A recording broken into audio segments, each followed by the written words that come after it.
A billionaire CEO notices a missing family necklace on a little girl begging for food, with a baby who looks just like him. Before we get started, leave a comment and tell us where in the world you're watching from. Let's begin. The crisp December air bit at Alexander Richardson's face as he stepped out of LeBaron, Manhattan's most exclusive restaurant. At 38, he commanded an empire worth billions, built through calculated decisions and unwavering focus. Tonight's meeting had secured another lucrative acquisition for Richardson Industries, exactly as he had planned.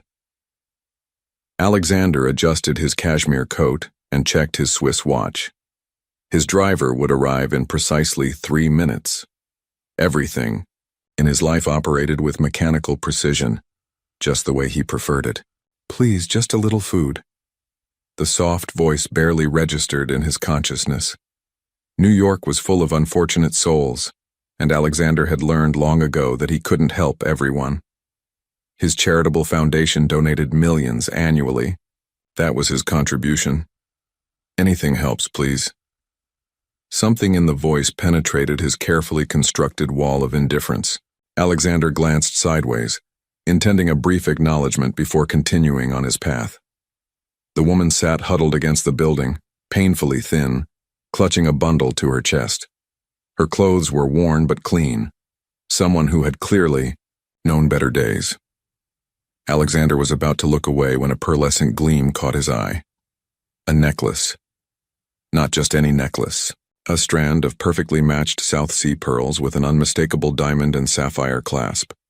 His grandmother's necklace, passed through generations of Richardsons, given only to those considered true family.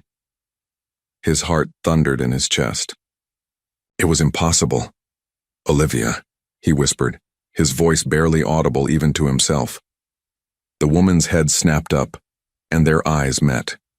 Recognition dawned in her exhausted face, followed instantly by fear. She clutched the bundle tighter and attempted to stand Alexander. Her voice was a mixture of shock and resignation. 2 years. 2 years since she'd vanished from his life without explanation.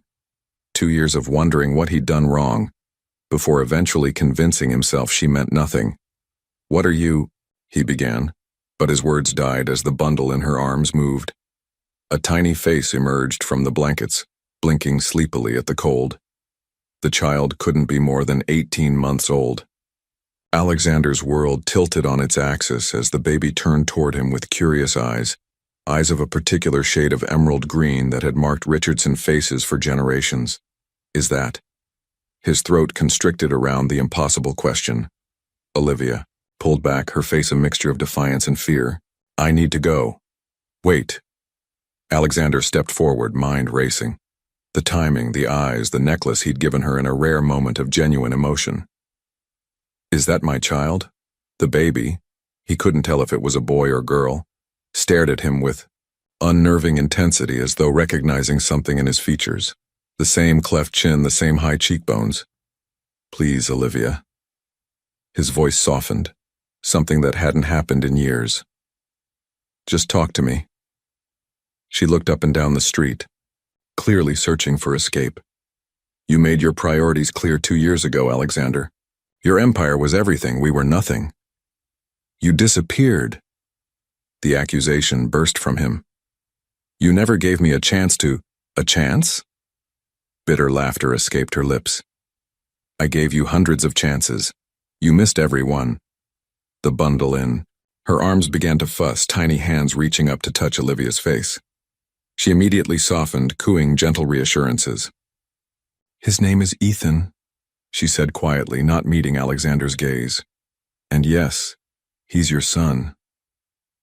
The world stopped. In that moment, everything Alexander had built, everything he'd prioritized, everything he'd sacrificed for, it all seemed hollow. A son. He had a son he knew nothing about. "Come inside," he said, gesturing toward the restaurant. "It's freezing out here. Let me get you both something to eat and we can talk." Olivia shook her head. "I don't belong in places like that anymore." "Then, come to my car. It'll be here any minute." Alexander couldn't take his eyes off the child, off Ethan, his son. "Please, Olivia." I need to understand. As if on cue, his sleek black Bentley pulled up to the curb.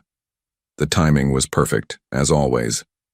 But for the first time in his meticulously controlled life, Alexander Richardson faced something he couldn't predict, couldn't plan for, couldn't acquire through careful negotiation. The woman he once loved and the child he never knew existed stood before him like ghosts from a different life, and as snow began to fall around them, illuminated by the streetlights like tiny stars descending to earth, Alexander realized that the most important merger of his life was about to take place on this cold Manhattan sidewalk.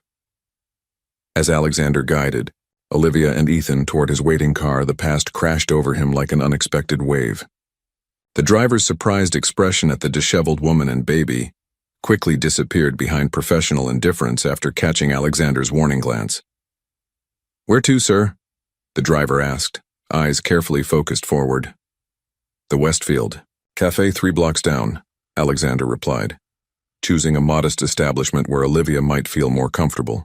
As the car pulled away from the curb, silence enveloped them, broken only by Ethan's occasional coos. Alexander couldn't stop staring at the child, his son, who was examining the leather interior with fascinated eyes. Those Richardson green eyes. How had he not known? How had this happened? His mind drifted to their first meeting 3 years ago at the Metropolitan Museum's annual gala. Olivia had been the assistant curator, brilliant and passionate about making art accessible to everyone, not just the elite. She'd challenged his donation priorities right to his face, suggesting community programs instead of another wing-bearing. His name? "You're staring," Olivia said quietly, interrupting his thoughts. "I'm trying to understand how I have an 18-month-old son I knew nothing about." Olivia's jaw tightened. 20 months, actually. The timeline aligned perfectly. Their relationship had ended exactly 2 years ago, after a particularly heated argument about his 6-week business trip to Asia. He'd been expanding Richardson Industries into emerging markets, securing his legacy. She'd wanted commitment, stability, a future together. "You were pregnant when you left," he stated, pieces falling into place. "Yes." Her eyes remained fixed on the passing streetlights. "Why didn't you tell me?" The question emerged sharper than intended. Olivia's bitter laugh cut through the car's warmth. "I tried, Alexander. For weeks I called your office. Your assistant always said you were unavailable. Mr. Richardson is in Beijing. Mr. Richardson is in Dubai. Mr. Richardson is in Zurich." Each location struck like an accusation. He had been in those places, securing the Asian market expansion that had increased his net worth by billions. "You could have tried harder," he insisted. But even as the words left his mouth, he knew how hollow they sounded. "I stood outside your building in the rain for 3 hours when I was 7 months pregnant," she whispered. "Your doorman eventually called security." The car stopped outside the cafe, but neither moved to exit. "I had just found out I was losing my apartment that day," she continued. "The museum had already let me go when my pregnancy started showing too much. They cited budget cuts, but we both know that wasn't true." Alexander remembered the museum director, a close friend who had complained about unprofessional staff at a charity dinner.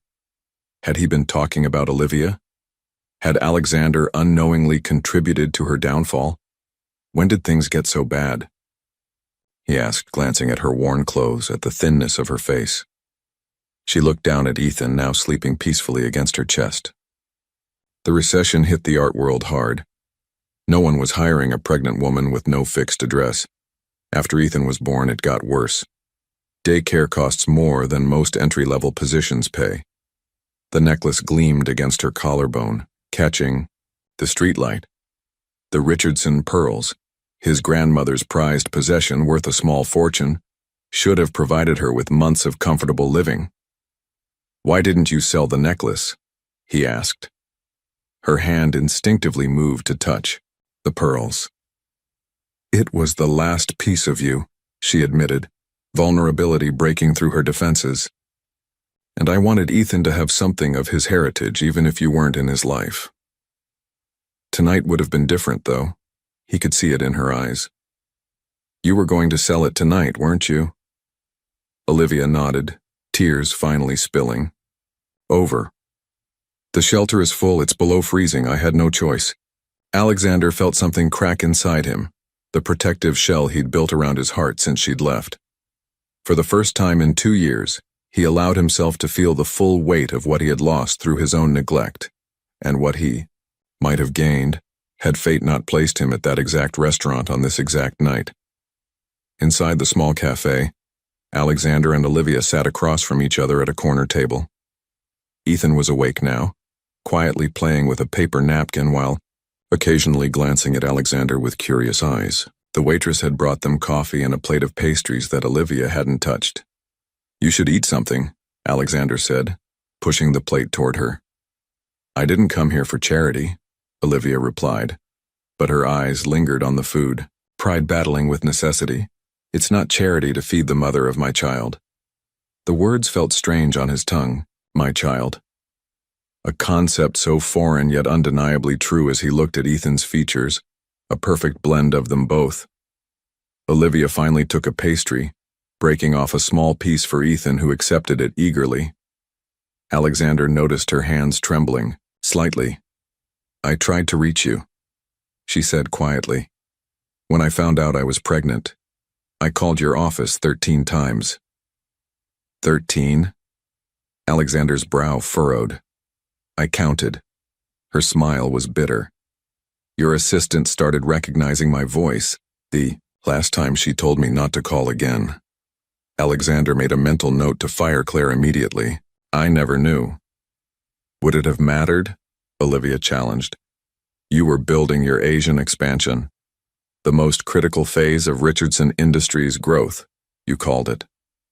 He remembered those words, the same ones he'd used when she'd asked him to skip the trip and attend her exhibition opening instead.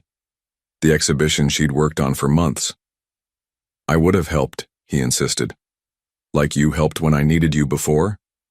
Her voice remained low but intense. "You were always somewhere else, Alexander. Physically present but mentally calculating your next acquisition." Ethan dropped his napkin and Alexander instinctively reached to pick it up. Their hands brushed as Olivia moved at the same moment. For a heartbeat, the years between them vanished. "What do you want from me now?" Alexander asked, withdrawing his hand. "Money? A place to stay?" Olivia's face hardened. "I don't want anything from you. If we hadn't crossed paths tonight, you still wouldn't know about Ethan. He's my son." "A son you never knew existed until an hour ago," she countered. "A son who's gone 20 months without a father." Alexander felt a surge of anger. "Because you kept him from me. Because you made yourself unreachable." Tears welled in her eyes. "Do you know what it's like to wait in an emergency room for 6 hours with a feverish infant, completely alone? To choose between paying for diapers or dinner? To be turned away from shelters because they're overcrowded?" Each question hit like a physical blow. While he'd been jet-setting between luxury hotels and boardrooms, his child had been struggling to survive. "I didn't know," he repeated, his voice smaller. "No," she agreed. "You didn't know. But you made it impossible to tell you." Ethan reached toward Alexander suddenly, tiny fingers extended. Without thinking, Alexander offered his hand, and the ID boy grabbed his index finger with surprising strength. In that simple touch, everything changed. The empire he'd built, the wealth he'd accumulated, the power he wielded, none of it mattered compared to this small hand holding his finger. "What happens now?" he asked, his eyes locked on his son's face. "I don't know," Olivia admitted. "This wasn't part of my plan." Alexander Richardson, master strategist who never entered a negotiation without knowing exactly how it would end, found himself completely adrift. But for the first time in his adult life, uncertainty didn't terrify him. It felt like possibility. The stark contrast between their lives became painfully apparent as Alexander drove Olivia and Ethan to his penthouse. He'd insisted they stay the night, at least until he could arrange something more permanent. The Bentley glided through Manhattan's streets, a silent bubble of luxury separating them from the harsh winter night. "Where have you been staying?" Alexander asked, watching Ethan doze against Olivia's shoulder. Recently? The women's shelter on 82nd, she answered without emotion. Before that, a friend's couch until she moved. Before that, she shrugged. Wherever was safe. Alexander winced, internally, but kept his face neutral. The thought of his son sleeping in shelters while he had a 10,000 square foot penthouse with 5 empty bedrooms made his stomach turn. The car pulled into the private underground garage of his building. The security guard snapped to attention, opening the door with practiced efficiency. "Welcome back, Mr. Richardson," he said, barely concealing his surprise at Alexander's companions. The elevator ride to the 52nd floor was silent. When the doors opened directly into his penthouse foyer, Olivia's sharp intake of breath was audible. The space was immaculate, all sleek lines, museum-quality art, and panoramic views of the Manhattan skyline, designed to impress, not to live in. Alexander suddenly saw his home through her eyes. Cold, impersonal, a showpiece rather than a sanctuary. "The guest room is this way," he said, leading them down a hallway lined with abstract paintings worth more than most people's homes. He opened the door to reveal a pristine room with its own sitting area and bathroom. But what caught Olivia's attention was the item in the corner, a wooden crib, hand-carved with intricate detail. "Why do you have a crib?" she asked, voice barely above, a whisper. Alexander felt a flush of embarrassment.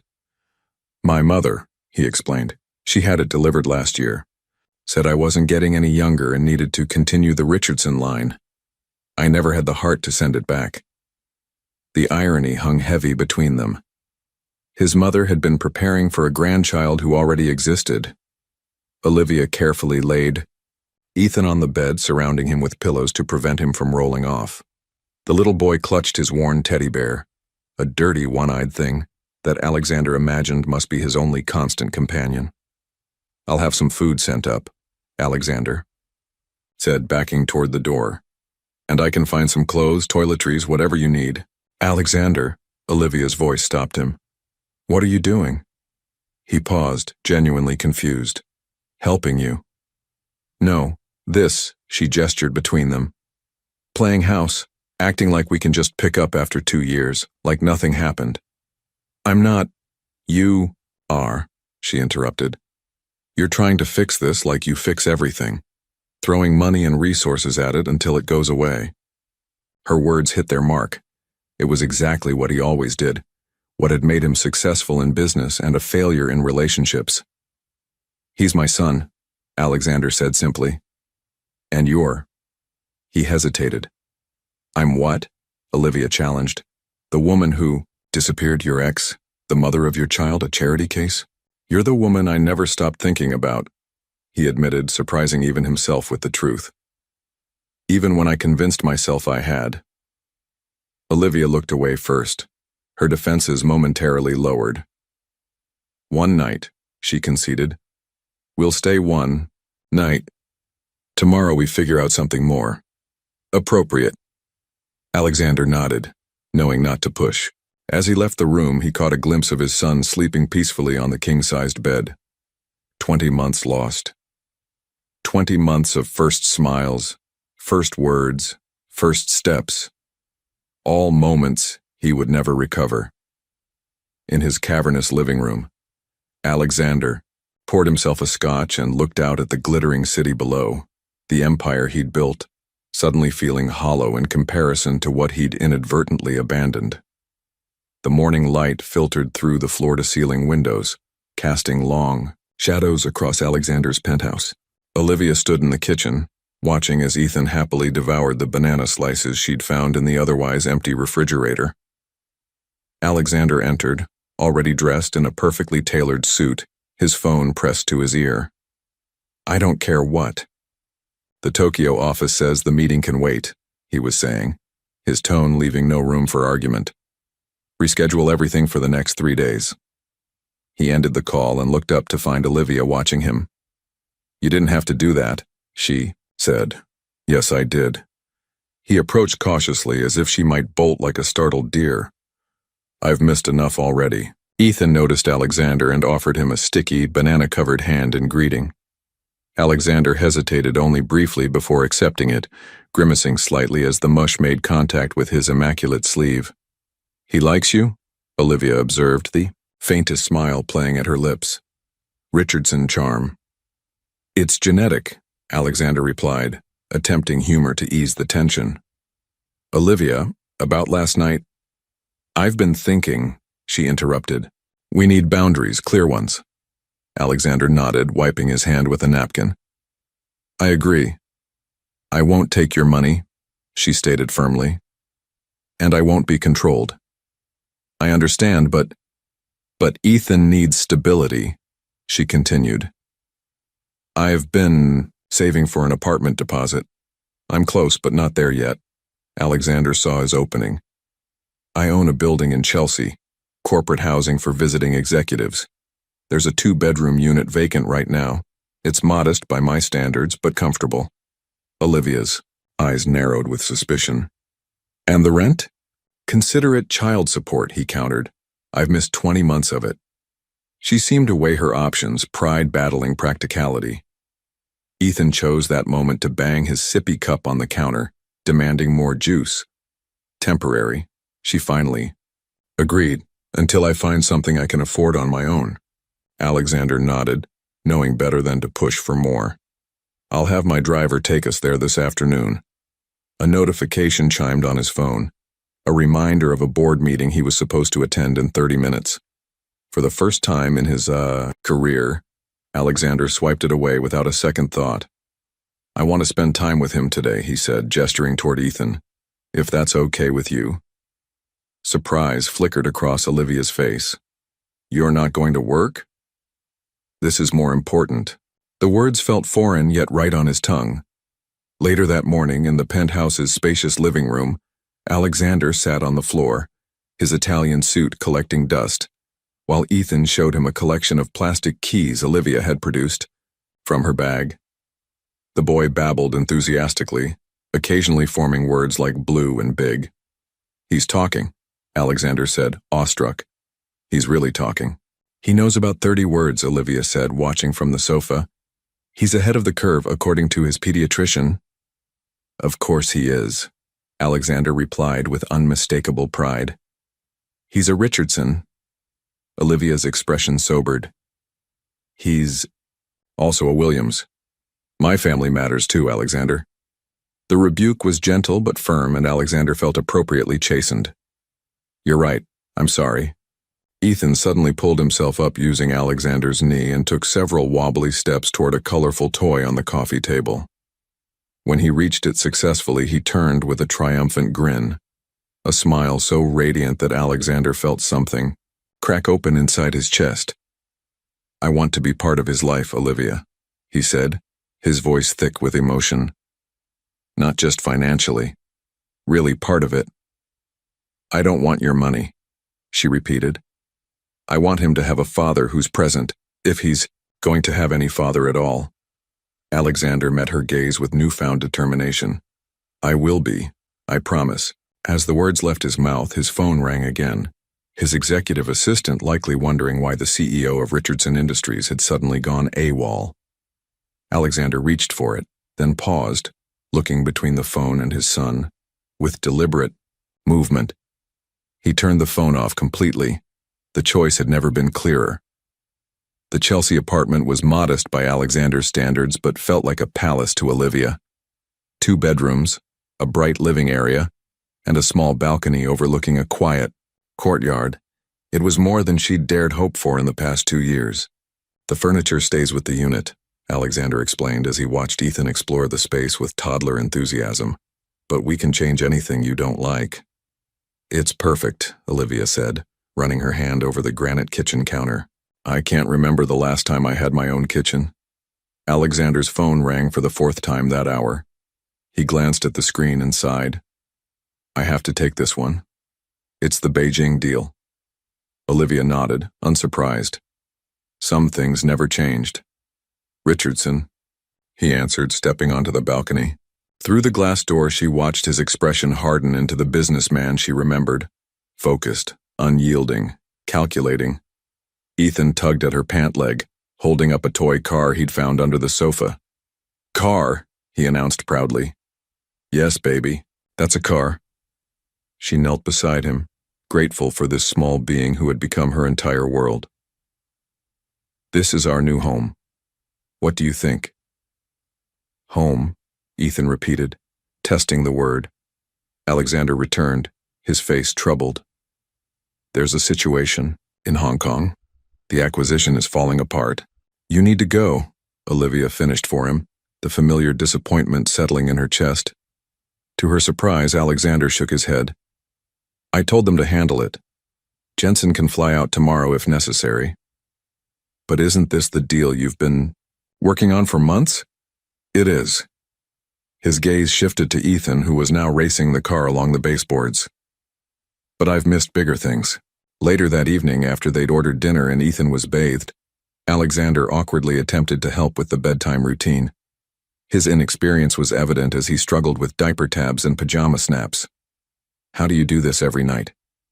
He asked, finally securing the diaper after the third attempt. Practice, Olivia replied, a hint of amusement in her voice. You'll get better. The simple phrase, implying he would be around for more bedtimes, hung between them, loaded with possibility. As Ethan drifted to sleep in his new room, Alexander and Olivia sat at the kitchen table, 2 cups of tea creating a fragile peace between them. I've arranged interviews at 3 galleries next week, Alexander said. They owe my foundation favors. Olivia stiffened. I don't need your connections. It's not charity, he countered. It's opportunity. You're talented, Olivia.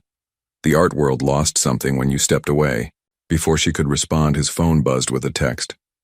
Alexander read it and cursed under his breath. The Hong Kong deal? She asked. No. He looked genuinely distressed. Ethan has a pediatrician appointment tomorrow. I forgot about the board meeting. Olivia smiled sadly. This is the real challenge, Alexander. Not diaper changing. It's the constant choice between your world and his.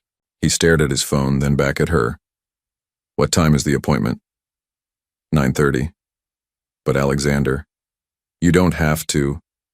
I'll move the meeting, he interrupted, fingers already typing. The board can wait.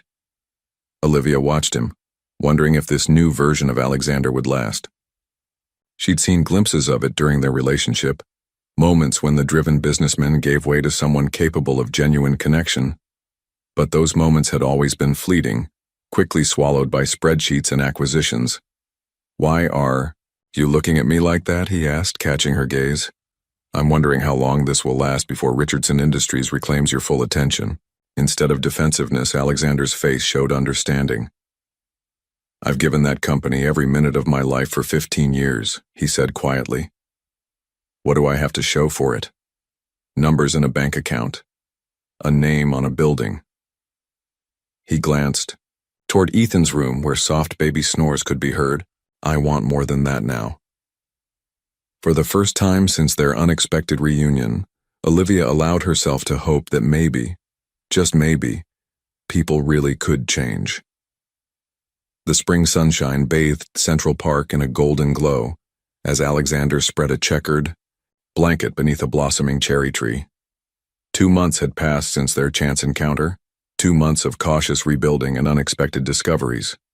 I still can't believe you've never had a proper picnic, Olivia said, unpacking the basket Alexander's chef had prepared. Billionaire Alexander Richardson, eating on the ground like common folk. There's a first time for everything, he replied, his tie loosened and jacket discarded. Small but significant changes in the man who once refused to be seen in public without perfect composure. Ethan toddled nearby, fascinated by the ducks gliding across the pond. At 22 months, he'd grown more expressive each day, his vocabulary expanding rapidly. Alexander had created a document on his phone where he recorded each new word, treating his son's development with the same meticulous attention he once reserved exclusively for market analyses. He's getting fast, Alexander observed as Ethan broke into an unsteady run toward a squirrel. He moved quickly to intercept, scooping the giggling boy into his arms. Olivia watched them, the domestic scene, still surreal after years of struggle. Her gallery position was going well, secured through her own interview, not Alexander's influence as she'd initially feared. The apartment felt like home now, filled with Ethan's toys and her modest art collection. "Swing," Ethan demanded, pointing. "Toward the playground?" Alexander looked to Olivia for permission, something that had become their unspoken arrangement, co-parenting with carefully negotiated boundaries. "Go ahead," she said, smiling. "I'll set up lunch." As she arranged sandwiches on paper plates, Olivia reflected on the changes in Alexander. The man who once checked his phone every 3 minutes now regularly left it behind during their outings. Board meetings were rescheduled around Ethan's doctor appointments. Last week, he'd appeared at her gallery opening, arriving early and staying until the end. At the playground, Alexander was pushing Ethan on the swings, their matching laughs carrying across the distance. Something warm unfurled in Olivia's chest, a feeling she'd carefully guarded against since their reunion. When they returned flushed and happy, Ethan immediately reached for his juice box. "Thirsty, Papa?" he said casually, the word falling from his lips as naturally as breathing. Alexander froze, his eyes meeting Olivia's over their son's head. "He called me Papa," he whispered, voice thick with emotion. "It's the first time," she confirmed, equally moved. They ate lunch in companionable silence, interrupted only by Ethan's enthusiastic commentary on passing dogs and clouds. As Olivia reached for the last strawberry, her fingers brushed against Alexander's. The contact was brief but electric, a reminder of what once existed between them. "I've missed this," Alexander said quietly. "Not just Ethan. Us." Olivia withdrew, her hand, years of hurt creating necessary caution. "Alexander, I know," he said quickly. "I know it's not that simple, but I want you to know I've changed, or I'm trying to." "Change takes more than 2 months," she reminded him gently. "I have 20 months to make up for," he replied, "and a lifetime ahead to get it right." Before she could respond, a young woman approached them tentatively. "I'm sorry to interrupt, but aren't you Alexander Richardson?" "The CEO of Richardson Industries." Alexander nodded politely but without his former arrogance. "Would you mind a photo? My dad invested in your company and he's a huge fan." Instead of the irritation such interruptions once provoked, Alexander smiled warmly. "Actually, how about one of all of us? We're having a family day." The word family hung in the air, both a question and a declaration. When the woman returned, to her friends, Alexander pulled out his own phone. "Speaking of photos, can we take one? The 3 of us?"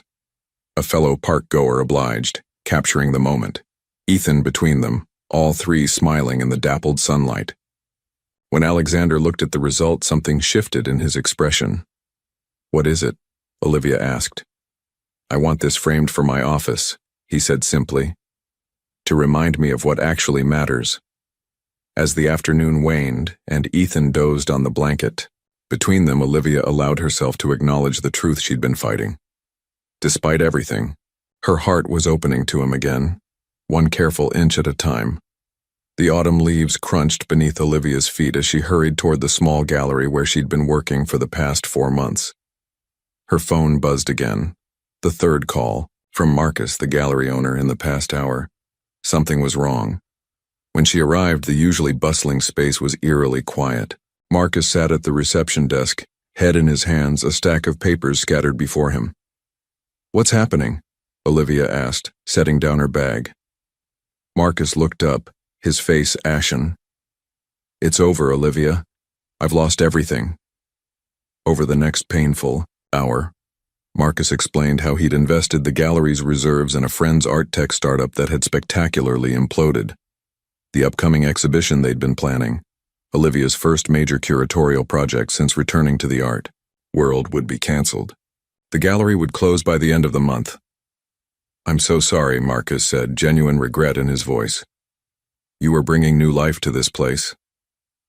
Olivia left in a daze, her carefully reconstructed professional life crumbling, just as it had begun to solidify. Without thinking, she found herself walking to Alexander's office, a 40-story monument to Richardson Industries in Midtown. The receptionist recognized her immediately. Ms. Williams, Mr. Richardson is in a meeting, but I'll let him know you're here. No, don't interrupt, Olivia began, but the woman was already dialing. Minutes later, Alexander emerged from the elevator, concern etched on his face. What's wrong? Is Ethan okay? He's fine, he's with the sitter, she assured him. I shouldn't have come, you're busy. I'm never too busy for you, he said simply, guiding her to his private elevator. Tell me what happened. In his office, a sprawling space with views of Central Park, Olivia explained the gallery's collapse. As she spoke, Alexander's expression changed from concern to calculation. I could buy it, he said when she finished. The gallery, it would be simple. Absolutely not. Olivia stood abruptly. Olivia, be reasonable. I have the resources. I'm not going to be another acquisition, Alexander. The words burst forth with unexpected force. Not everything can be fixed by throwing money at it. That's not what I'm doing, he protested. Isn't it? She paced the length of his office. This is exactly what I was afraid of. I'm finally standing on my own feet, building something for myself and Ethan, and at the first obstacle you want to swoop in and solve it with your checkbook. Alexander's jaw tightened, the CEO re-emerging. I'm trying to help. By making me dependent on you? By turning my career into another subsidiary of Richardson Industries? Tears threatened, but she blinked them back. I won't be your charity case. You're being stubborn, he said, frustration evident. Think of the practical benefits. I am thinking practically, she interrupted. About how it would feel to walk into that gallery every day knowing I didn't earn it. Knowing everyone else thinks I only have it because of who I'm. She stopped herself. Because of who you're what? Alexander pressed her. Sleeping with, she finished bluntly. That's what they'd think. The woman who trapped Alexander Richardson with a baby and got a gallery as a consolation prize. The harsh words landed between them like physical blows. Alexander stepped back, genuinely stunned. Is that what you think I see when I look at you? At us? Olivia sighed, suddenly exhausted. No, but it doesn't matter what you see. It's about what I need to see when I look at myself. Understanding finally dawned in his eyes. Your independence matters that much. It's all I have that's truly mine, she admitted. Well, that and Ethan. Alexander was quiet for a long moment, an internal struggle playing across his features. When he finally spoke, his voice was different, softer, more thoughtful. What if I helped without buying? What if I connected you with people who might invest in the gallery or offer you a position elsewhere? No strings attached, no Richardson name involved. Olivia studied his face, searching for the controlling businessman she'd once known. Instead, she found only genuine concern. That, she said carefully, I might consider. As winter approached, the Chelsea apartment transformed alongside its occupants. Children's artwork now adorned the refrigerator, family photos lined the hallway, and a small Christmas tree sparkled in the corner, evidence of the life they were cautiously building together. Alexander had kept his word. Instead of purchasing the gallery outright, he'd connected Olivia with legitimate investors through mutual contacts, carefully removing himself from the negotiations. The gallery had reopened under new ownership with Olivia as head curator, her talent recognized on its own merit. Tonight was different, though. After months of careful boundaries and separate residences, Alexander had invited Olivia and Ethan to dinner at his family estate in Westchester, an introduction that signified something deeper than co-parenting. Are you sure about this? Olivia asked as Alexander drove them through the iron gates of the Richardson estate. Snow dusted the expansive grounds, making the Georgian mansion look like something from a holiday card. They're going to love you, Alexander assured her, though his white-knuckle grip on the steering wheel betrayed his own nervousness. Well, Mother will. Thomas might take some convincing. Ethan, now 2 years old and increasingly verbal, pressed, his face against the window. Big house, he observed, eyes wide. It's where I grew up, Alexander explained. Where your grandmother lives. Olivia smoothed her dress, a simple but elegant emerald piece she'd purchased with her first curator's paycheck. The pearl necklace rested against her collarbone, a tangible link between past and present. Eleanor Richardson greeted them at the door, a striking woman in her 60s, with Alexander's piercing green eyes. Her gaze went immediately to Ethan. "Oh, my," she breathed, kneeling despite her designer dress. "Hello, young man." Ethan, usually shy with strangers, stepped forward confidently. "I'm Ethan," he announced, extending his hand as Alexander had taught him. Eleanor's laughter filled the entryway as she took his small hand. "I'm your grandmother, Eleanor. I've been waiting a very long time to meet you." Her eyes lifted to Olivia, and for a moment the younger woman braced herself for judgment. Instead, Eleanor rose and embraced her warmly. "Thank you for bringing him into our lives," she whispered. "Both of you." Dinner was less intimidating than Olivia had feared. Alexander's brother Thomas, younger by 5 years and more casually dressed, initially regarded her with suspicion. But by dessert, Ethan had won him over by solemnly offering to share his chocolate cake.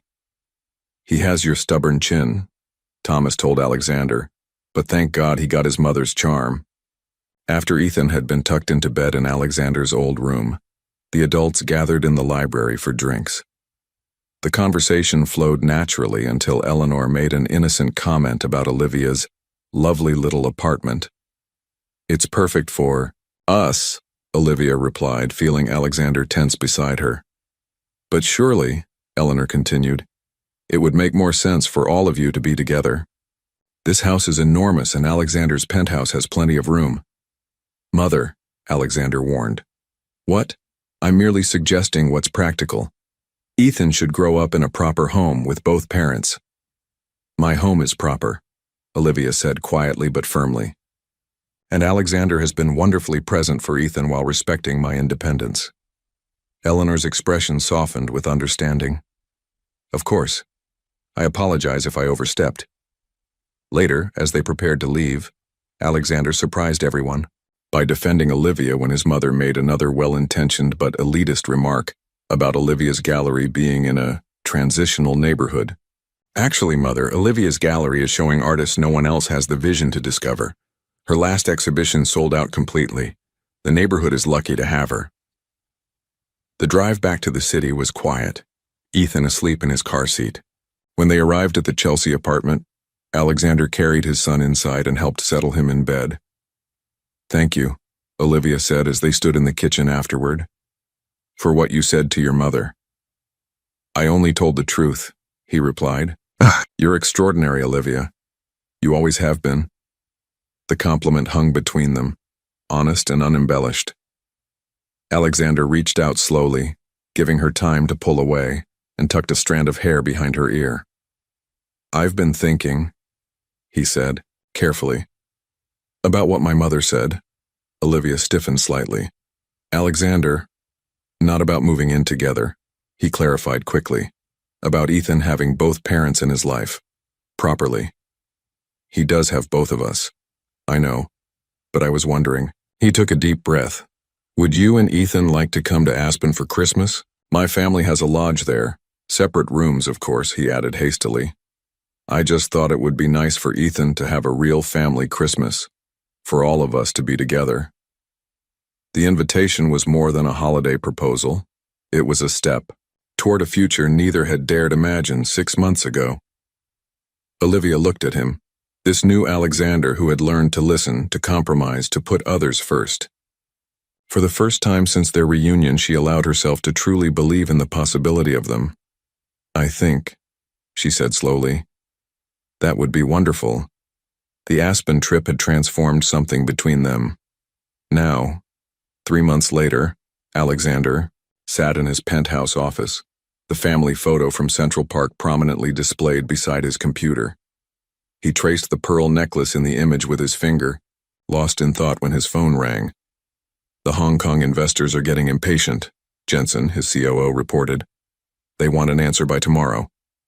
"I'll call them personally," Alexander promised, ending the call just as the elevator announced, "A visitor." Olivia and Ethan entered, the boy immediately racing toward him with outstretched arms. "Papa, we saw ducks." Alexander scooped him up, business concerns momentarily forgotten. "Did they quack at you?" "I quacked at them," Ethan demonstrated enthusiastically. Olivia smiled at their interaction. "Sorry to interrupt your workday. His play date canceled and he insisted on seeing you." "Never apologize for this," Alexander said, meaning it completely. Later, after they'd built a fort from sofa cushions and Ethan had fallen asleep for his afternoon nap, Alexander found Olivia in his bedroom. She stood before his dresser, fingers gently touching the velvet box where he kept family heirlooms. "I was looking for tissues," she explained, slightly embarrassed. "It's fine," he assured her, opening the box. Inside lay several Richardson treasures. His grandfather's pocket watch, his father's cufflinks, and an empty velvet impression where the pearl necklace had once rested. "I never asked you about it," Olivia said quietly. "Why you gave me the necklace that night." Alexander's mind traveled back 3 years, to the evening at his Hamptons house when he'd impulsively retrieved the family treasure from its vault. "It was the anniversary of my father's death," he recalled. "You'd listened to me talk about him all evening, really listened. Not like others who were just waiting for their turn to speak." He closed his eyes, remembering. "You said something about how we carry those we love with us, not just in memories but in small gestures, habits we inherit without realizing." It made me feel like he wasn't really gone. Olivia nodded, remembering that intimate conversation. "The necklace was supposed to go to the woman I would marry," Alexander continued. 5 generations of Richardson men have given it to their wives. But that night, I couldn't imagine anyone deserving it more than you." Olivia touched the pearls at her throat. "I almost sold it once," she admitted. "The night before you found us. Ethan had been sick and the shelter was full." "Why didn't you?" "I couldn't part with it," she said simply. "It felt like the last piece of you. Something for Ethan to have someday, a connection to his heritage." Alexander took her hand gently. "When I was growing up, my grandfather told me this necklace was the Richardson family's greatest treasure, worth more than any building or company." "It must be worth a fortune," Olivia mused. "The appraisal says $2 million. Alexander smiled at her shocked expression. "But that's not what makes it valuable. My grandfather was right about it being our greatest treasure, but not for the reason I thought." "What do you mean?" "This necklace brought me back to you both," he said softly. "If you hadn't been wearing it that night, I might have walked right past. Ethan might have grown up never knowing his father. I might have spent my life accumulating wealth that meant nothing." Outside the bedroom, they could hear Ethan beginning to stir from his nap. "Maybe that's what made it valuable all along," Alexander continued. "Not the pearls themselves, but their ability to connect generations, to bring people together." Olivia's eyes glistened with unexpected tears. "You've changed, Alexander. For the better, I hope. Definitely for the better." She reached up to touch his face, a gesture of tenderness they had cautiously allowed back into their relationship. "The man who gave me this necklace was generous, but distracted, always looking toward the next achievement. The man standing here now is present, fully present." Before Alexander could respond, Ethan's voice called from the living room. "Mama, Papa." They moved together toward their son, the necklace catching the afternoon light. No longer just a valuable antique, but a symbol of what they had lost and found again. The late spring sun streamed through the windows of Alexander's office as he reviewed the final documents for the Asian expansion, a project 5 years in the making. The tech giant Tech Fusion had finally agreed to partner with Richardson Industries, offering Alexander what he'd once considered the opportunity of a lifetime, establishing a dominant presence in the emerging markets of Singapore, Hong Kong, and beyond. There was just one condition. He would need to relocate to Singapore for a minimum of 2 years to personally oversee the merger. Alexander leaned back in his chair, his gaze drifting to the family photo on his desk.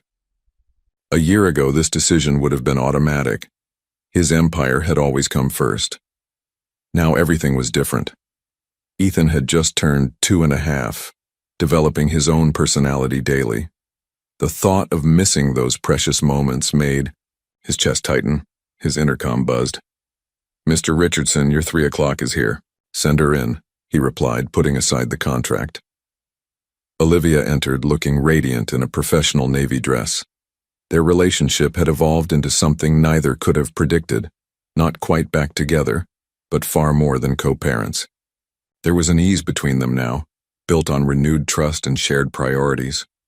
"Sorry I'm late," she said, setting down her portfolio. The Chicago gallery called again. Alexander's interest peaked. "And? They've officially offered me the curator position for their modern American exhibition." Pride colored her voice. "It's exactly the opportunity I've been waiting for, a chance to showcase underrepresented artists on a major platform." "Olivia, that's incredible." Alexander's genuine enthusiasm was tempered only by the realization that Chicago was nearly 1,000 miles from New York. When would it start? "That's the thing." She sat across from him, excitement mixed with apprehension. "They need me there by next month for preliminary selections. The exhibition opens in fall." "Next month," Alexander repeated, the Singapore contract suddenly heavy on his desk. "That's soon." Olivia studied his expression. "What is it? You look troubled." Alexander hesitated, then slid the Tech Fusion contract across to her. "This came through today. The Asian expansion I've been working toward for years." She scanned the document, her expression sobering as she reached the relocation clause. "Singapore, for 2 years. Minimum," he confirmed. The silence between them grew weighted with unspoken implications. This was precisely the scenario that had driven them apart before, career ambitions pulling in opposite directions with no compromise in sight. "We're at a crossroads again," Olivia finally said. "It seems we are." Alexander stood and moved to the window, looking out at the Manhattan skyline he'd helped shape. "A year ago, I would have signed this without hesitation. And now?" He turned to face her. "Now I can't imagine missing 2 years of Ethan's life. I can't imagine not seeing you both every day." Olivia joined him at the window, close but not touching. "When I got the Chicago offer, my first thought wasn't celebration. It was wondering how to tell you, how we could make it work so Ethan wouldn't lose what he's gained with you." Alexander felt something shift between them, the beginning of a solution neither would have considered before. "What if," he began carefully, "we approach this differently this time? Not as separate individuals making unilateral decisions, but together." "What do you mean?" "I mean, what if I restructure the Singapore deal? Send Jensen to oversee the initial setup while I commute monthly? And what if Richardson Industries establishes a presence in Chicago, where I could work while you curate your exhibition?" Olivia looked genuinely surprised. "You'd do that? Restructure your company around our family?" The word family hung in the air between them, acknowledging what they had become. "A year ago I wouldn't have," Alexander admitted. "But now I understand what matters. What truly matters." Olivia's eyes glistened with unexpected emotion. "I never thought I'd hear Alexander Richardson talk about compromising his business vision for anything." He took her hand gently. "It's not a compromise when you're gaining something more valuable." For a moment they stood in silence, hands linked as they considered the possibility of finding a solution together, something neither had believed possible when they'd parted ways years before. "So," Alexander ventured, "shall we figure this out? Together?" Olivia's smile held both caution and hope. "Together sounds good. It sounds right." As the afternoon light bathed the office in gold, the 2 contracts lay side by side on Alexander's desk, symbols of their individual accomplishments and the mutual future they might build, if they were brave enough to chart a different course than before. Later that evening, as they watched Ethan build an elaborate block tower in Olivia's apartment, Alexander found himself contemplating not just their careers but the life they might create if they truly committed to finding solutions rather than accepting inevitable separations. The path forward wouldn't be simple, but for the first time, Alexander Richardson was ready to redesign his empire around something far more precious than profit margins or market share. He was ready to build around love. The Richardson Industries boardroom fell silent as Alexander finished speaking. 12 faces stared back at him with expressions ranging from shock to disbelief. He had just announced his decision to restructure the entire Asian expansion project, delegating the Singapore operations to Jensen while establishing a new Chicago office that would serve as his base for the foreseeable future. "Let me understand this correctly," said Frederick Thornton, the oldest board member and Alexander's father's closest friend. "You're passing on personally overseeing our most significant expansion in company history because you want to be in Chicago?" Alexander met his gaze steadily. "I'm not passing on anything. I'm redistributing responsibilities to maximize efficiency across multiple projects." "This isn't about efficiency," Thornton pressed. "Tech Fusion specifically requested your presence in Singapore. They want the Richardson at the helm, not a surrogate."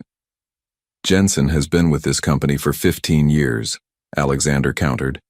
"He understands the Asian markets better than I do." "But he doesn't have your name," another board member interjected. "This feels impulsive."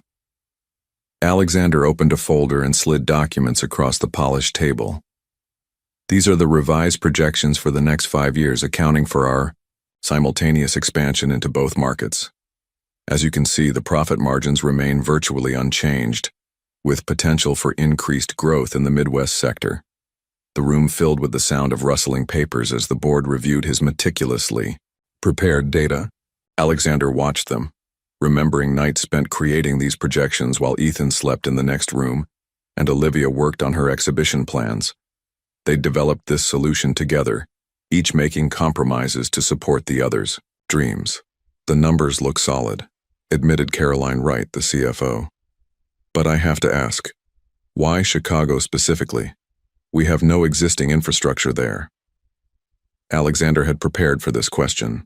Chicago represents an untapped market for our technological innovations, particularly in the education and healthcare sectors. The University of Chicago has already expressed interest in a partnership. He didn't mention Olivia's exhibition, or how they'd spent hours researching neighborhoods with good preschools for Ethan. Some aspects of his decision remained personal. "This is highly unconventional," Thornton said finally, setting down the projections. "Your father would have never—" "My father," Alexander interrupted calmly, "built this company to create a legacy. I've spent 15 years expanding that legacy, often at great personal cost. Now I'm ensuring its continuity while balancing other priorities." "Other priorities," Thornton repeated, understanding dawning in his eyes. "This is about the boy. Your son." Alexander nodded. "Partly. It's about recognizing that my true legacy isn't just this company. It's also my family." The word hung in the air, an acknowledgement of how his priorities had shifted. "A year ago," he continued, "I would have moved to Singapore without a second thought. I would have missed my son's early years, sacrificed relationships, all for quarterly projections and market share." He gestured to the family photo now prominently displayed alongside his corporate awards. "I'm not that person anymore." After an hour of questions and debate, the board reluctantly approved his proposal. As they filed out, Thornton lingered behind. "Your father would be proud," the older man said unexpectedly. "Not of the business decision, he might have questioned that, but of the man you've become. He always regretted missing so much of your childhood for this company." That evening, Alexander arrived at Olivia's apartment earlier than usual, carrying champagne and takeout from their favorite restaurant. Ethan greeted him with a running leap into his arms. "Papa home early," he exclaimed, planting a sloppy kiss on Alexander's cheek. "Yes, I am," Alexander agreed, savoring the simple joy of his son's embrace. "I'll be home early more often now." Later, after Ethan was asleep, Alexander and Olivia sat on her small balcony, glasses of champagne in hand. "The board approved everything," he told her. "We open the Chicago office next month. Jensen leaves for Singapore the following week. And they're really okay with you commuting?" "They didn't have much choice," Alexander admitted with a smile. "But the numbers support the decision. It's sound business, just unconventional. Olivia studied him in the soft evening light. A year ago, you would never have proposed something unconventional to your board. A year ago, I didn't understand what I was missing. He reached for her hand. When they asked why Chicago, I gave them market projections and partnership opportunities. You didn't tell them about the exhibition? Some things are just for us, he said simply. Our family, our decisions.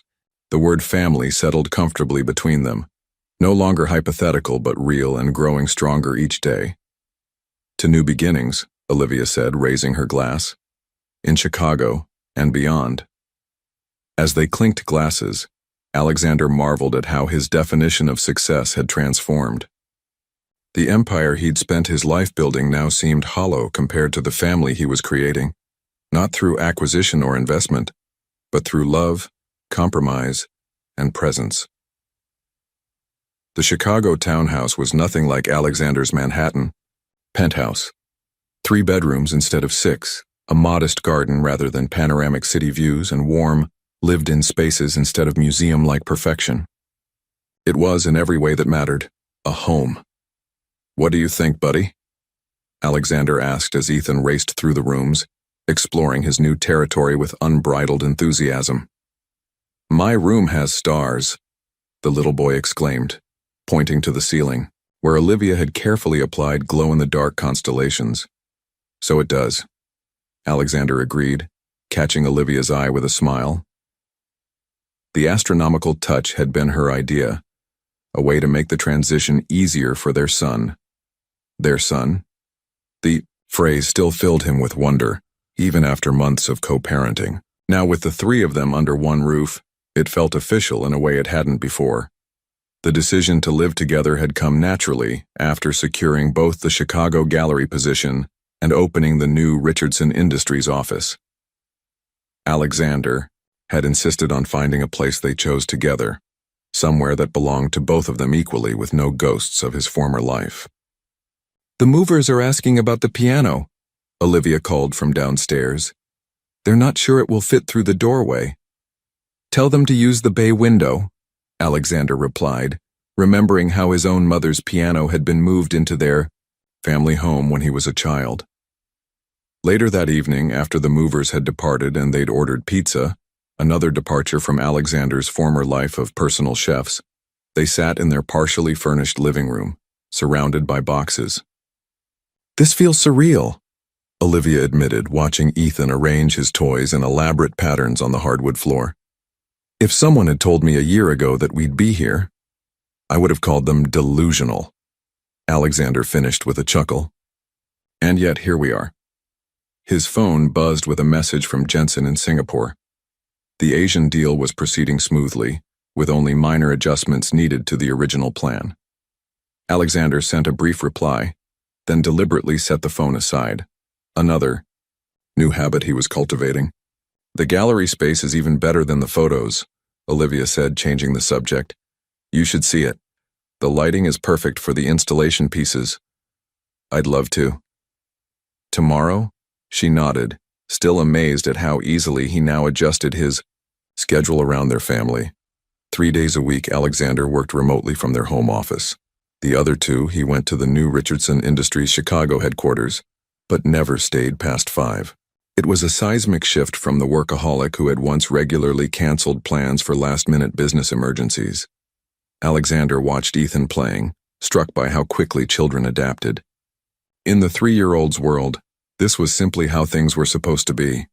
Mama and Papa together, making decisions as a unit, creating a space that belonged to all of them. As Ethan's bedtime approached, they established their new routine. Bath time with both parents helping, story time in the newly decorated bedroom, and goodnight kisses from Mama and Papa. With their son finally settled beneath his glowing stars, Alexander and Olivia retreated to the porch swing in their small backyard. So this is normal family life, Alexander mused, gently pushing the swing with his foot. I like it more than I expected. Olivia leaned against his shoulder, a casual intimacy that had returned to their relationship gradually over the months. It suits you, surprisingly. Why surprisingly? Because the Alexander I knew before lived for boardrooms and business deals. He measured success in acquisitions and profit margins. He was missing the point entirely, Alexander said softly, taking her hand in his. The simple gesture felt more intimate than any business handshake sealing a billion-dollar deal. In the quiet of their new backyard, surrounded by moving boxes and the beginnings of their shared life, Alexander realized the perfect moment had arrived, unplanned and unpretentious. "Marry me, Olivia," he said, the words emerging without rehearsal or grand gestures. She turned to face him, searching his eyes for any trace of the old Alexander, the man who made decisions based on strategy rather than emotion. "Are you sure?" she asked, her voice barely above a whisper. "I've never been more certain of anything," he replied. "Not because it's practical or advantageous, but because I love you. I never stopped." The Chicago Art Institute's modern wing buzzed with anticipation. Tonight marked the opening of Resilience: American Voices in Transition, Olivia's first major curatorial project since returning to the art world, and her most ambitious work to date. Artists previously overlooked by the mainstream art establishment were finally receiving the spotlight they deserved. In the gallery's private room, Olivia adjusted her simple black dress, fingers unconsciously finding the pearl necklace at her throat. After months of preparation, careful curation, and late nights, her vision was finally materializing. The space had been transformed into a journey through contemporary American experiences, challenging, beautiful, and painfully honest. "The Times critic is here," her assistant whispered, "and the collector from New York you wanted to meet." Olivia nodded, taking a deep breath. Her gaze drifted to her engagement ring, a simple emerald surrounded by tiny diamonds, so different from what the old Alexander might have chosen.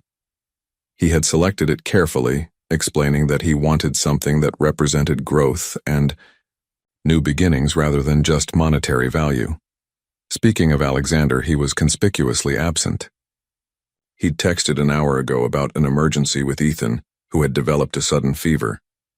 Their nanny had called, and Alexander had immediately left his office to pick up their son from preschool. "Nothing serious," he'd assured her. "Just a cold. We'll be there soon." But the exhibition was scheduled to begin in 15 minutes, and there was still no sign of them. Olivia fought against the familiar twinge of disappointment. The ghost of broken promises passed. This was different, she reminded herself. Alexander had changed. This was about their child, not work. "Ms. Williams, we should begin the introductions. Soon," the gallery director prompted gently. Olivia nodded, pushing aside her concern. "Of course. Let's start welcoming the guests." As the room filled with art critics, collectors, and fellow curators, Olivia fell into her professional role with practiced ease. She guided conversations, explained her curatorial choices, and connected artists with potential patrons. Yet part of her attention remained on the entrance, watching for Alexander's arrival. 40 minutes into the event, just as she was preparing to give her formal address, the crowd parted. Alexander appeared, looking slightly disheveled but handsome in his suit, carrying a sleepy Ethan who was bundled in a blanket. "I'm so sorry," he whispered when he reached her side. "His fever spiked, and I wanted to be sure it wasn't anything serious before bringing him out. The doctor said it's just a cold, but he insisted on coming to Mama's party." Relief and love washed over Olivia as she touched Ethan's flushed cheek. "You should have stayed home with him. He needs rest." "And miss your triumph? Not a chance." Alexander's eyes swept the gallery, taking in the impressive display. "Besides, he threatened a full meltdown if we didn't come see your artwork." Ethan lifted his head from Alexander's shoulder, eyes bright despite his illness. "I wanted to see the pretty pictures," he explained solemnly. The gallery director approached, smiling at the family tableau. "Ms. Williams, we're ready for your address whenever you are." Olivia hesitated, looking between her professional obligations and her son's feverish face. "Go," Alexander encouraged. "Your moment deserves to be celebrated. We'll be right here cheering." "You on?" As Olivia stepped onto the small platform to address the gathered crowd, she caught sight of Alexander moving to the back of the room, still holding Ethan and pointing out different pieces to him in hushed tones. Despite his illness, their son was watching her with unmistakable pride.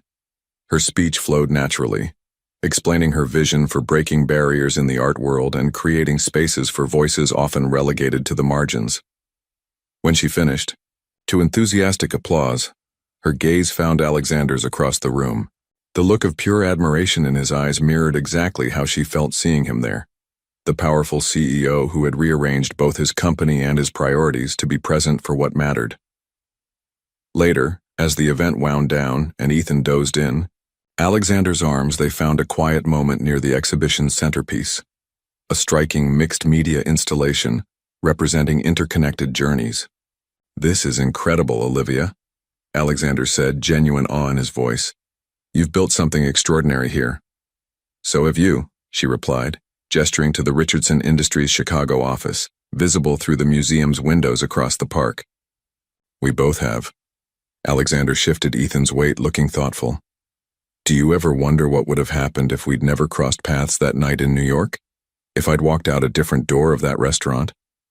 Olivia touched the pearl necklace, the talisman that had changed everything.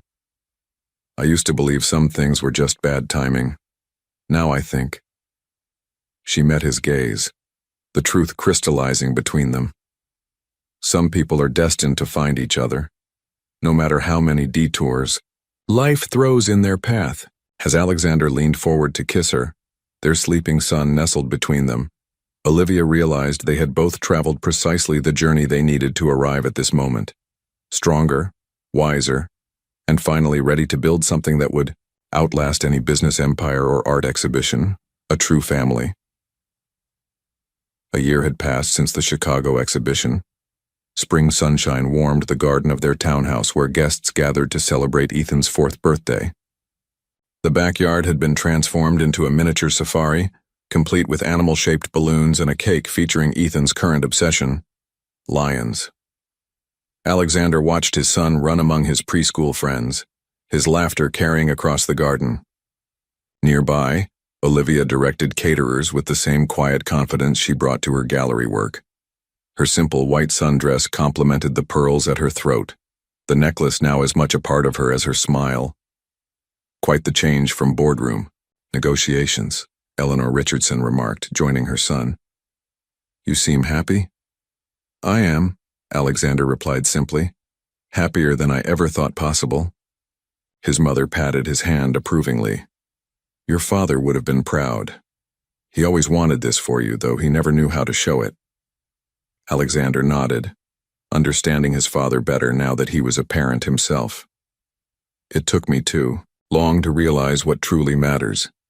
Across the garden, Olivia caught his eye and smiled. Her hand rested lightly on her stomach, a private gesture they'd shared for the past 4 months as they kept their secret. Their daughter would arrive in late summer, a sister for Ethan, and another chapter in their unexpected journey. The Chicago venture had proved remarkably successful. Richardson Industries had established a strong Midwestern presence, while the Singapore expansion flourished under Jensen's capable leadership. Alexander traveled internationally just once a quarter, maintaining the global connections without sacrificing his family life. Even more fulfilling was the Richardson-Williams Foundation they'd established 6 months after their wedding, focused on supporting single parents facing housing insecurity. The foundation had already helped dozens of families find stability. The program included affordable housing initiatives, child care assistance, and job placement services, all inspired by Olivia's own journey. "Cake time," Ethan announced, racing toward Alexander with sticky fingers. "Daddy, it's cake time." As Alexander lifted his son onto his shoulders, he caught sight of Thomas filming the moment. His brother had become an enthusiastic uncle, regularly flying in from New York for family gatherings. Another relationship healed in the wake of Alexander's transformation. The guests gathered around the picnic table as Olivia brought out the elaborate lion cake. 4 candles flickered in the gentle breeze. "Make a wish, sweetheart," Olivia encouraged as Ethan prepared to blow out the candles. The boy closed his eyes in theatrical concentration before extinguishing the flames with one determined breath. The adults applauded while the children clamored for their slices. Later, as the party wound down and guests began to depart, a journalist approached them. Richardson Industries had recently been featured in Business Weekly for its innovative family-friendly policies, another of Alexander's initiatives inspired by his personal journey. "Mr. Richardson, Ms. Williams," the woman began, "your story has captivated our readers. The billionaire and the struggling artist reunited by chance and now partners in both life and philanthropy. Would you share what you consider the most valuable aspect of your remarkable journey?" Alexander glanced at Olivia, who nodded encouragingly. He gestured toward the pearl necklace she wore. "I grew up believing this necklace was our family's most precious heirloom," he explained. "It's been in the Richardson family for 5 generations, present at every significant milestone." His fingers brushed the pearls gently. "But I was wrong about its value. The true treasure isn't the necklace itself, but the family it helped reunite." The journalist seemed touched by his sincerity. "And you, Ms. Williams? What would you say was the turning point in your story?" Olivia's gaze found Ethan, now dozing against Eleanor's shoulder, exhausted from his celebration. "Learning that sometimes the longest detours lead exactly where you're meant to be." That evening, after the guests had departed and Ethan was tucked beneath his glowing stars, Alexander and Olivia sat on their porch swing, hands intertwined in comfortable silence. "We should frame that photo Thomas took today," Olivia suggested. "The one with all 3 of us by the cake, soon to be 4. Alexander replied, his hand finding her growing belly.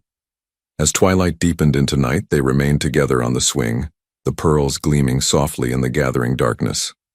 The necklace that had once been valued for its monetary worth now held something far more precious, the story of loss, discovery, and redemption that had brought them full circle.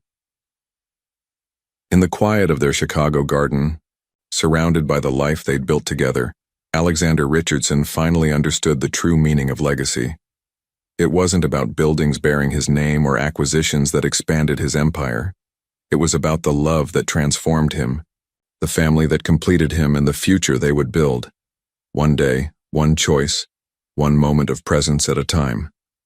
In the end, the most valuable inheritance wasn't what could be locked in a vault or displayed in a boardroom.